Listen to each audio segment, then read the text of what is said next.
کا جو علاج میرے حضور نے بیان فرمایا وہ علاج پڑھا جائے، اور خاص کر قرآن مجید کی صورتوں کے حوالے سے حضرت عبداللہ ابن مسعود رضی اللہ تعالی عنہ آپ سے مروی روایت ہے، فرمایا کہ جو بندہ رات کے وقت سورۃ الواقعہ پڑھ لے اس کو کبھی فاقہ نہیں آئے گا، کبھی غربت نہیں آئے گی۔ زیادہ یہی مسائل بنتے ہیں نا کہ یار میرے پاس وسائل نہیں ہے، میرے پاس یہ نہیں ہے، اور آپ یہ نسخہ مجرب، یہ نسخہ ہے، مستجاب ہے، اور حضور کی زبان مبارک سے بھی اس کی فضیلت مل رہی ہے۔ چونکہ ہمیں نہیں پتہ ہوتا کہ رب کی رحمت کے کون سے دروازے کو کون سی چابی لگنی ہے، کون سے لفظ پڑھیں گے تو رب کی رضا مل جائے گی، یہ خزانہ مل جائے گا، لیکن ہمیں نہیں پتہ، لیکن حضور جانتے ہیں۔ آقا کی نظر دیکھ رہی ہے کہ یہ لفظ پڑھیں گے تو ان لفظوں کے پڑھنے کے ساتھ ہی رحمت کے دروازے کھل جائیں گے۔ تو اس لیے میرے حضور نے فرمایا، حضرت عبداللہ ابن عباس رضی اللہ تعالیٰ عنہ آپ سے بھی مروی روایت کہ جو سورۃ واقعہ کو پڑھنے کا معمول بنا لے پھر وہ فقر و فاقے کو بھول جائے، کبھی اس کے گھر کے اندر غربت نہیں آئے گی۔ یعنی غربت کے خاتمے کا بہترین یہ مجرب نسخہ ہے۔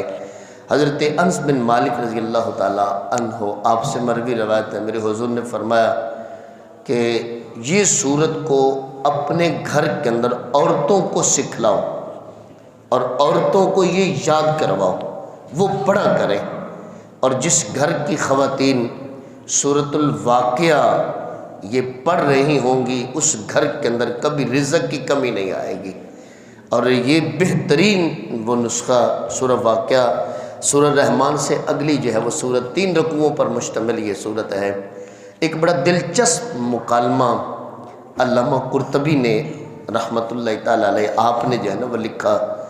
آپ فرماتے ہیں کہ ایک بار حضرت عبداللہ ابن مسعود رضی اللہ تعالیٰ عنہ آپ بیمار ہوئے تو حضرت عثمان ذو النورین، حضرت عثمان رضی اللہ تعالیٰ عنہ آپ ان کا پتہ لینے گئے، تو پتہ یہ بھی چلا کہ اگر کوئی دوست وہ بیمار ہو تو اس کا پتہ بھی لینا چاہیے۔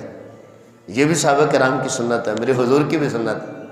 تو حضرت عثمان ذو النورین رضی اللہ تعالیٰ عنہ آپ پتہ لینے گئے نا، تو حضرت عبداللہ ابن مسعود آپ چارپائی پر پڑے ہیں، تو جا کر حال و حوال پوچھا اور ساتھ ہی پوچھا ما تشتکی، کہ آپ کو بیماری کون سی ہے، آپ جو مشکل میں ہے تو کون سی بیماری ہے؟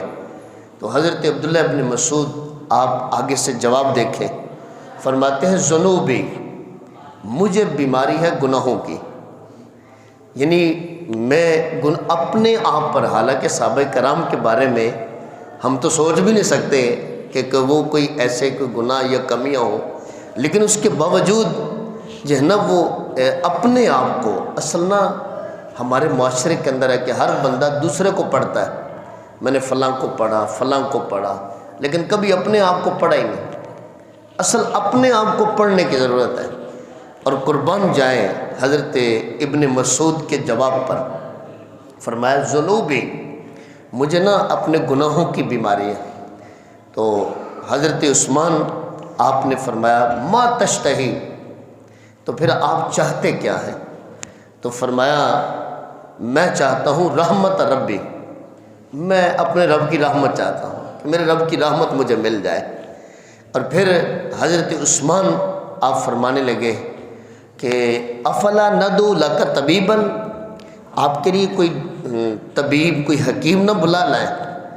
تو حضرت عبداللہ ابن مسعود آپ فرمانے لگے کہ طبیب نہیں، الطبیب مرضنی، کہ طبیب نے ہی مجھے بیمار کیا ہے، تو یہ بیماری آئی۔ تو حضرت عثمان آپ چونکہ ایک اعلیٰ منصب پہ فائز تھے تو فرمانے لگے اے میرے دوست، اگر تو کہے افلا نامرک بعطائک، تو میں کوئی حکم دے دوں، کوئی ماہانہ وظیفہ وہ تمہیں ملتا جائے، وہ مقرر کر دے تمہارے لیے، اور تمہاری بچیوں کا ساتھ ہے تو ان کے لیے ذرا آسانی ہو جائے۔ تو حضرت عبداللہ ابن مسعود آپ فرمانے لگے مجھے اس کی ضرورت نہیں ہے، اور پوچھا کہ حالات کیسے چلیں گے؟ تو حضرت عبداللہ ابن مسعود آپ نے کہا کہ اے عثمان، میں نے اپنی بچیوں کو سورۃ واقعہ یاد کروا دیا، میں نے ان کو سمجھا دیا ہے کہ بیٹا تم نے سورۃ واقعہ پڑھنی ہے، اور وہ پڑھتی ہیں ہر روز شام کو، اور سورۃ واقعہ پڑھنے والے کے گھر کے اندر کبھی فاقہ نہیں آئے گا، کبھی جو ہے نا محتاجی نہیں آئے گی۔ تو اصل بات یہ ہے کہ کوئی دے یا کوئی اور دینے والا بنے، بلکہ رب کی رحمت، رب کا کرم کا دروازہ جب کھل جائے گا تو پھر اللہ تعالیٰ اسباب ایسے رکھ دے گا کہ اس کے لیے کوئی کمیاں نہیں رہیں گی۔ تو سورۃ الواقعہ جب پڑھیں گے تو انشاءاللہ رب کی رحمت کے دروازے کھل جاتے ہیں۔ تو ہر مشکل کا حل میں نے کل بھی کہا کہ قرآن مجید کے اندر موجود ہے۔ انشاءاللہ قرآن کی صورتوں کے مختلف وظائف اور برکات کو حاصل کریں گے۔ اللہ عمل کی توفیق عطا فرمائے۔